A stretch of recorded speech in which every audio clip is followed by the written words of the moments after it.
지혜로운 사람이 되기 위해서 꼭 통과해야 할 것이 있는데 바로 고난과 역경입니다. 지혜로운 사람은 쉽게 만들어지지 않습니다. 어려움을 통해서, 실수를 통해서, 무엇보다 연단을 통해서 지혜로운 사람이 하나님 앞에, 사람 앞에 귀하게 됩니다. 오늘 잠언 기자는 그러한 지혜로운 사람이 어떻게 만들어지는가라는 비유를 통해서 설명해 주고 있는데, 바로 도가니는 은을, 풀무는 금을 연단한다라고 가르쳐 주고 있습니다. 이제 우리가 은이나 금이 있는 원광석을 찾게 됩니다. 근데 그것은 용광로를 거치지 않으면 쓸모없는 돌덩어리입니다. 금과 은을 얻기 위해서 풀무라고 하는, 도가니라고 하는 용광로의 원석을 고열을 통해서 녹입니다. 그러면 다른 것들은 다 사라지고 다 먼지가 되고 그곳에서 이제 은과 금이 걸러지게 됩니다. 그러면 사람들은 은과 금을 통해서 귀한 가치를 가지고 그 원광석에 쓸모없었던 돌이 이제 용광로를 통해서 불순물을 제거하니까 순수한 금, 순수한 은으로 사람들이 귀하게 쓰는 것을 설명하고 있습니다. 이처럼 하나님 앞에 지혜로운 사람으로 또 믿음의 사람으로 쓰임받기 위해서 하나님이 사람을 연단시키는 방법이 바로 마음을 연단시키신다. 저 사람이 하나님 잘 믿을 건지 또 안 믿을 것인지 귀하게 쓰임받을 것인지 잘 모릅니다. 그러나 하나님께 선택되고 하나님이 귀하게 쓰는 사람을 그냥 쓰지는 않습니다. 하나님이 바로 쓰면 그 사람은 교만해질 것이고 하나님 앞에 순수하게 신앙생활을 하지 않습니다.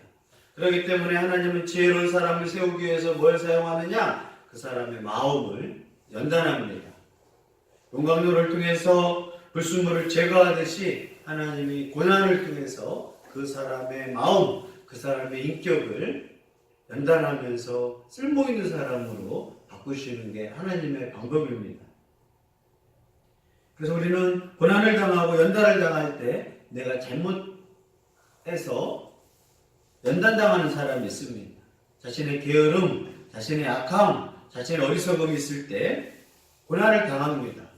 그러나 욥처럼 잘못이 없는데 어려움이 올 때가 있습니다. 그것은 하나님이 나를 연단하시는구나. 하나님이 나를 불순물을 제거하기 위해서 내 못된 성격들, 잘못된 습관들을 고치기 위해서 하나님이 나를 연단하시는구나 라고 빨리 깨달아야 합니다. 그것이 성경에서 바로 욥기 이야기입니다. 욥은 하나님을 향하여 정말 예배했던 사람이고 순수하게 하나님을 사랑하고 하나님을 경외했던 인물이었습니다. 욥은 자신뿐만 아니라 자신의 자녀들까지도 하나님 앞에 예배하고 특히 잔칫날, 생일날 교만할까봐 미래에 하나님 앞에 회개하면서 겸손한 마음을 갖도록 하는 자녀까지도 잘 양육했던 사람이 욥이었습니다. 그럼에도 불구하고 사탄이 하나님 앞에 찾아와서 정말 욥이 순수하냐? 욥이 정말 하나님 앞에 귀한 믿음이냐? 아니면 하나님이 잘되게 하고 복을 줘서 그런 것이냐? 어려움이 와도 하나님 앞에 정말 순수한 믿음이 있습니까? 라고 하나님이 자랑하는 욥을 향하여 시험해보자고 합니다. 하나님도 자신이 있었고 또 사탄은 하나님이 복 주지 않는데 그 욥이 그렇게 순수하게 하나님을 사랑할 수 없다. 그때부터 하나님은 사탄에게 욥의 생명을 빼고 몸과 재산과 모든 것을 칠 수 있는 권한을 주었습니다. 그때 영문도 모르고 하루아침에 재산, 가족, 친구, 온몸에 병이 걸릴 정도로 심각한 고난과 역경을 당했지만 그 가운데 하나님 앞에 구원해달라고 또 감당하기 어려워서 부르짖고 하나님께 도움을 구했지만 하나님은 침묵했습니다. 자신의 잘못보다는 이유 모를, 원인 모를 고통과 아픔에 욥은 고난했습니다. 그럼에도 불구하고 하나님의 침묵 가운데 욥은 깨달았던 게 있었어요. 내가 큰 잘못은 없는데 왜 이렇게 고난이 오고 어려움이 오고 감당하지 못할 일이 올까? 욥이 하나님의 침묵 가운데 깨닫고 이런 말을 했습니다.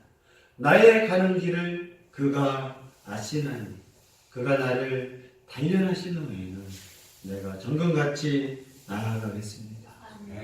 이유 없는 고난, 이유 없는 이 고통 앞에서 하나님은 침묵하고 있고 무엇을 원하실까? 아, 내 마음을 단련하시는구나. 내가 더 정금 같기를 원하고 계시는구나. 그걸 깨닫고 하나님 앞에 고백했던 말씀이 욥기서 23장 10절에 기록되어 있습니다. 고난을 통해서 욥은 마음이 연단받았던 것입니다. 우리가 하나님 사랑하고 하나님 믿으며 하나님 앞에 지도자로 또 교회 하나님의 영광을 돌리기 위해서 우리들은 불순물들이 많이 있습니다. 순수하지 못한 동기, 그것들을 하나님께서 불순물을 제거하는 방법은 바로 연단, 고통과 아픔을 통해서 믿음의 사람들은 연단다는 것을 꼭 기억해야 합니다. 고통을 통해서 하나님은 인격과 마음을 만드시는 거예요. 우리의 잘못된 모난 인격들, 잘못된 마음들, 불평하는 마음들, 하나님 앞에 쓰임받는데 방해되는 그러한 마음들이 있으면 하나님 연단을 통해서 불순물을 제거하듯이 그의 마음을 순수하고 청결하게 만드십니다. 그래서 우리 하나님 잘 믿을 때 고난과 역경, 환경을 통하여 아픔이 찾아올 수 있지만 그것은 우리를 귀하게 쓰임받기 위한 하나님의 연단인 것을 빨리 깨닫기를 바랍니다. 그래서 고난이 오고 문제가 왔을 때 내가 어리석어서 생긴 문제면 빨리 고쳐야 하고 그것은 내가 잘못한 것이 아닌데 왜 이렇게 어려움이 올까? 왜 이렇게 역경이 올까? 왜 이렇게 환경이 좋지 못할까? 그것은 하나님이 나를 더 정금같게 사용하려고 하는구나. 하나님은 그냥 쓰지 않습니다. 거룩한 사람 되도록 만들고 대표적으로 다윗도 마찬가지예요. 하나님이 연단을 통해서 이스라엘 왕으로 세우기 위해서 사울왕 앞에 쫓김당하게 합니다. 욥도 마찬가지입니다. 하나님을 경외했음에도 불구하고 형들에게 팔려서 노예로 가면서도 그곳에서 하나님이 요셉을 만들어서 이스라엘에 세우기 위해서 이스라엘을 구원하기 위해서 애굽의 총리를 세우신 것처럼 성경의 인물들을 보면 하나님 앞에 신앙생활을 잘함에도 불구하고 고난이 오지만 그 고난은 하나님이 더 쓰임받기 위해서 찾아오는 고난인 것을 깨닫기를 바랍니다. 그래서 우리가 도가니가 또 풀무가 금과 은을 더러운 것을 제거하고 정말 사람들 앞에 쓰임받듯이 하나님이 고난과 역경을 통해서 우리를 잘 연단해서 쓰임받는 존귀한 인생이 되기를 바랍니다. 그래서 하나님 앞에 사람 앞에 쓰임받기 위해서 우리의 마음, 우리의 인격을 하나님 연단시켜 주옵소서. 하나님이 주신 연단은 그 사람을 죽이려고 하고 어렵게 하려고 하는 게 아니에요. 더 귀하게 쓰임받기 위해서 하나님 앞에 정말 순수한 신앙을 쓰임받기 위해서 하나님은 우리 마음을 달아보기도 하시고 어려움을 줘보기도 하시고 그러면서 정말 하나님 앞에 사람 앞에 귀하게 쓰임받기 위해서 연단한다는 것을 꼭 기억하기를 바랍니다. 그렇지 않으면 많은 사람들이 조금 높아지고 또 쓰임만 하면 교만해지는 거거든요. 사울왕처럼 하나님 앞에 교만해졌다가 버림받는 거예요. 그러나 하나님이 쓰는 사람은 꼭 연단시킵니다. 어려움을 통해서 우리 마음, 우리의 못난 것들은 하루아침 안 바뀌어요. 뭘 통해서 사람 마음이 쓰임받느냐? 고난과 역경. 환경이 어려워져서 내 눈에 눈물이 좀 생기고 탄식이 생겨야 조금씩 하나님이 원하는 사람으로 만들어지는 거예요. 그렇기 때문에 신앙생활 하다가 어려움이 올 수 있고 내 마음에 하나님이 연단하는구나. 내 눈, 내 마음, 내 생각을 이런 고난과 환경을 통해서 연단하신다는 것을 꼭 우리는 기억해야 합니다. 마음을 연단하시는 하나님의 그릇으로 하나님이 쓰기 위해서 환경과 마음을 통해서 하나님의 뜻대로 마음대로 쓰기 좋도록 깨끗한 그릇으로 거룩한 그릇으로 우리의 잘못된 것들을 제거하고 가볍게 쓰실 하나님을 소망합니다. 아멘.